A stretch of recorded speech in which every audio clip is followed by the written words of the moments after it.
वो फर्जी निष्कर्ष है मैं आत्मा हूं। तुम आत्मा हो। अपनी जिंदगी को देखो, अपनी दिनचर्या को देखो, तुम्हें आत्मत्व का कौन सा लक्षण दिखाई देता है भाई? अभी दुकान पर अपने नौकर से तू मैं कर रहे थे, ये आत्मा का काम है।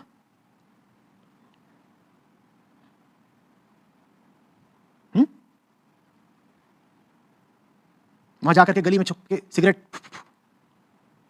और फिर बोलते मैं ब्रह्म हूं। पर बता दिया गया कि ब्रह्म हो, और तुम्हारे ब्रह्मत्व को सिद्ध करने के लिए बड़ी पेचीदा विधियां आविष्कृत करी गई हैं। ये करो, वो करो, ऐसा वैसा, ध्यान की ऐसी विधि, फलाना धां धां। और ये सब करने के बाद अंततः क्या होगा वो तुम्हें पहले ही पता है। Do X get Y. जितने सब बैठे होंगे सब हाँ हमें भी। एक मामा भांजे की कहानी चलती है। दोनों बिल्कुल मामा ही भांजे थे। मामू सुना ना कि मामू बना दिया, तो वैसे मामा भांजे। तो दूर कहीं चले जा रहे थे, तो मामा बोलते हैं लगता है गंगा में बाढ़ आई है। भांजा बोला हाँ हाँ बस अभी छींटा मुझे भी पड़ा। तो जो मामा भांजे हैं आज के गुरु और शिष्य हैं। गुरु जी ने कहा ऐसा होता है, शिष्य ने कहा बिल्कुल हुआ, मेरे साथ भी हुआ। है? क्या हुआ? तुम्हें दिख नहीं रहा है कि तुमने अपने आप को समझा लिया है कि मैं पूछूंगा जोर से कौन हूं मैं, और भीतर से आवाज आएगी तुम अनंत मुक्त स्वच्छ निर्मल आकाश आत्मा हो। ठीक है, हो गया, मेरा भी हो गया, मुझे ही पता चल गया मैं कौन हूं।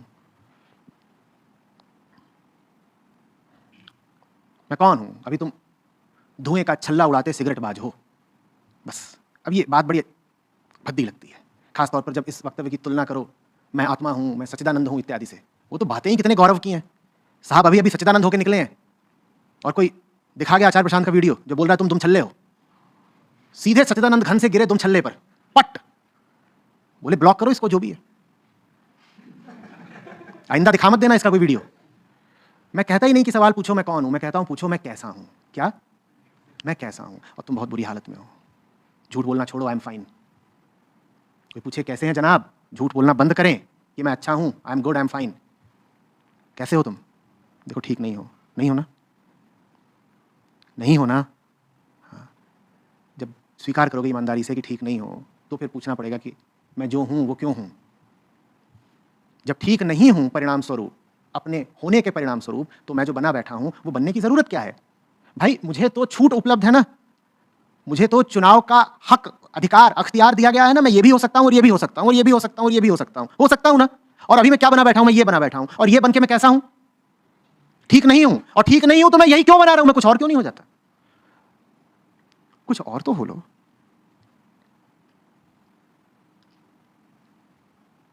तो आप कहोगे हमने बहुत कुछ होकर देख लिया आचार्य जी।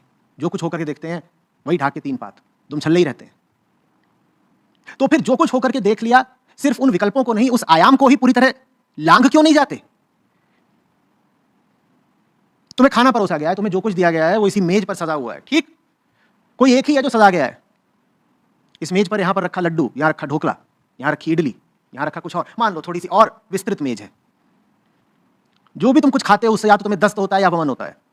तो पहले तुमने खाया ढोकला और गए बाहर उछल के आए, और फिर इसी मेज पर आ गए, बोले अब ढोकला नहीं उठाऊंगा, अब कुछ और उठाऊंगा। इस बार तुमने क्या उठाई? इडली। और इडली उठाई और गए और बिल्कुल शौचालय में घुस गए, और वहां धरती का बोझ थोड़ा और।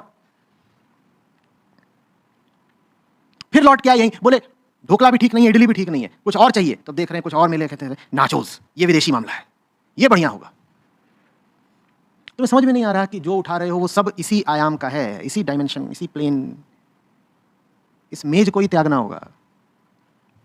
थोड़ा भूखे रह लो, थोड़ी साधना कर लो। जिसने पैदा करा है उसने तुम्हें तड़पने के लिए तो नहीं पैदा करा होगा।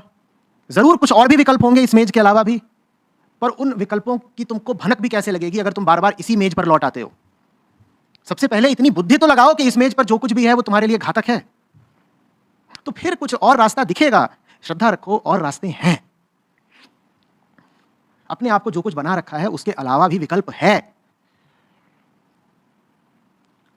और बहुत सुंदर विकल्प है, बड़ा शांतिप्रद विकल्प है, जीवन को सफल कर जाए ऐसा विकल्प है। उस विकल्प की ओर नहीं बढ़ पाओगे जब तक बार बार यहीं पर लौट कर आओगे। हम बदलाव बहुत करते हैं, लेकिन वो सारे बदलाव इसी मेज के भीतर भीतर के होते हैं। पिछली बार हरी चटनी डाली थी तो गड़बड़ हुई थी, इस बार सफेद डालेंगे नारियल वाली। इस मेज में ही गड़बड़ है भाई। क्या बदल रहे हो तुम? बात कुछ